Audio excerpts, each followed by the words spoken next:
How much money should you actually have saved by 30? 10,000? 50,000? 100,000?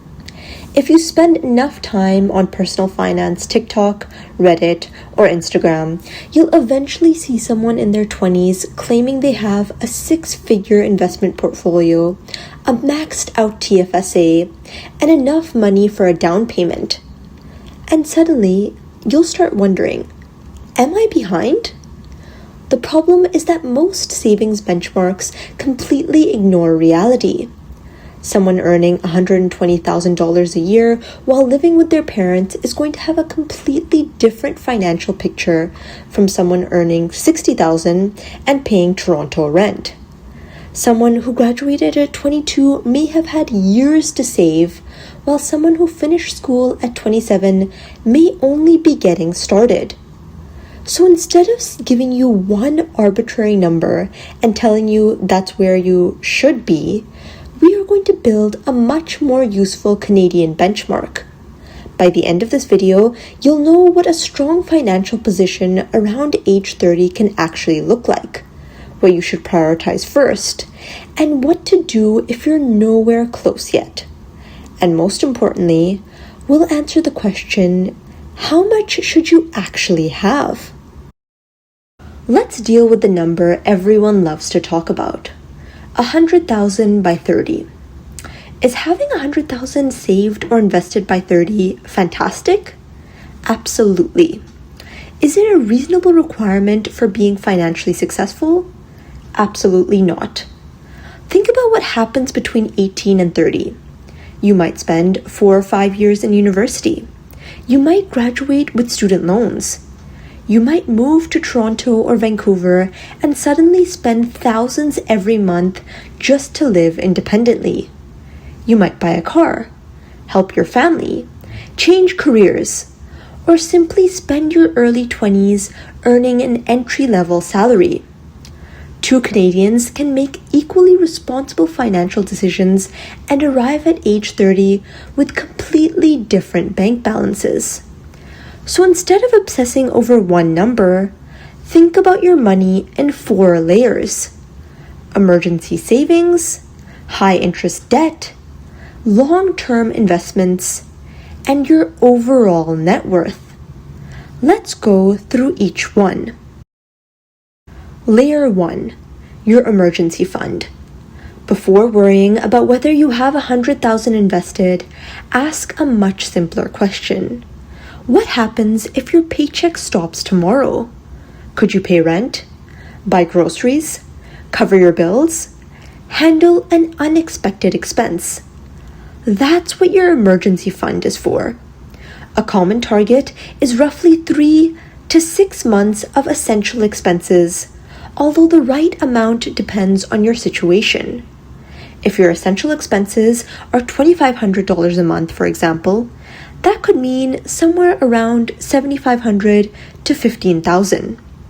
You don't necessarily need to hit that immediately. And this money generally shouldn't be sitting in volatile investments. The point isn't maximum returns. The point is having money available when life doesn't go according to plan. So if you're approaching 30 with $10,000 in accessible emergency savings, but someone else has $20,000 invested and $200 in their bank account, don't automatically assume they're ahead. Financial stability matters too. Layer 2, high interest debt. Now we get to something people conveniently leave out when showing their investment portfolios online. Debt. Imagine 2 people. Person A has $50,000 invested, but also carries $20,000 of high-interest consumer debt. Person B has $30,000 invested and no high-interest debt. Their investment accounts might look very different. Their actual financial positions? Much closer than you'd think. That's why you can't measure progress by looking at savings alone. You need to look at net worth. Take what you own, subtract what you owe, and you get a much better picture. A mortgage is obviously different from carrying a credit card balance at a very high interest rate. But if you're regularly paying expensive interest while trying to build an investment portfolio, eliminating that debt can be one of the most powerful financial moves available to you. Layer 3. Your investments. This is where things get interesting. By 30, ideally you've started investing. Notice the word started. You don't need a $200,000 portfolio. You don't need to own a rental property. And you definitely don't need to have perfectly maxed every registered account available to you. What matters much more is that you've created the habit. In Canada, that often means using accounts like the TFSA, RRSP, and for eligible first-time home buyers, the FHSA. And here's where people make another mistake. Opening a TFSA isn't the same as investing. You can deposit $10,000 into a TFSA and leave the entire balance sitting in cash. The TFSA is simply the account. You still have to decide what you hold inside it. For someone investing for decades, that could mean a diversified portfolio appropriate for their risk tolerance rather than constantly chasing whatever stock or ETF happens to be trending. The goal by 30 isn't perfection.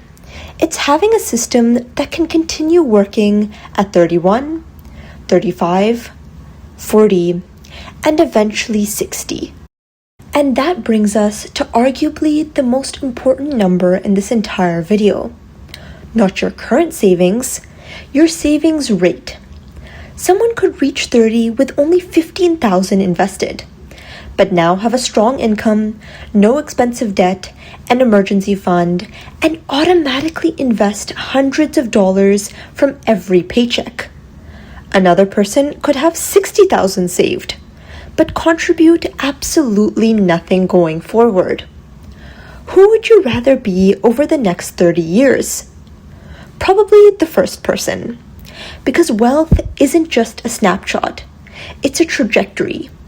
Once you've built the habit of automatically saving and investing part of every paycheck, time starts doing more and more of the work. And at 30, you potentially still have decades of compounding ahead of you. Let's finally answer the question. There isn't one universal Canadian number, but here's a much more useful framework. If you're approaching 30 and you have a fully or partially funded emergency fund, no high-interest consumer debt, regular contributions towards long-term investments, and a positive net worth that's moving upward, you're building a strong foundation. If you want actual numbers to orient yourself, think in ranges rather than pass or fail targets. Having your first $10,000 saved and invested is meaningful. Reaching $25,000 to $50,000 puts you much further along and gives compounding something substantial to work with. And reaching $100,000 by 30 is an excellent milestone, but it should be viewed as an ambitious achievement, not the minimum requirement for financial success. The exact number matters less than whether your finances are moving in the right direction. What if you have $0 at 30? This is the part I really want to emphasize. Suppose you're watching this at 29 or 30, and you have almost nothing invested. Have you ruined your financial future? No, but you need to start. The worst response to feeling behind is becoming so overwhelmed that you continue doing nothing. Start with $50, then $100, then increase it when your income allows. Build an emergency fund. Get expensive debt under control. Take advantage of the Canadian accounts available to you. And automate your investing so progress doesn't depend on motivation every month. If you're ready to start investing, there's a Wealthsimple link in the description that you can use to open an account and get started. What matters now isn't what you could have invested 5 years ago. It's what you do with the next 5 years. Let's imagine you reach age 30 with $25,000 invested. That might not feel particularly impressive when social media keeps showing you 20-something millionaires. But you're missing the most important ingredient: time. At 30, retirement could still be decades away. That means every dollar you've already invested has years and years to potentially compound. And every contribution you make from this point forward gets added to that growing base. Your first $10,000 can feel painfully slow. Then you reach $25,000, then $50,000, eventually $100,000.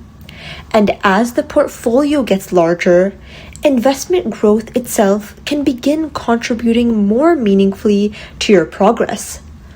That's when wealth building starts feeling very different.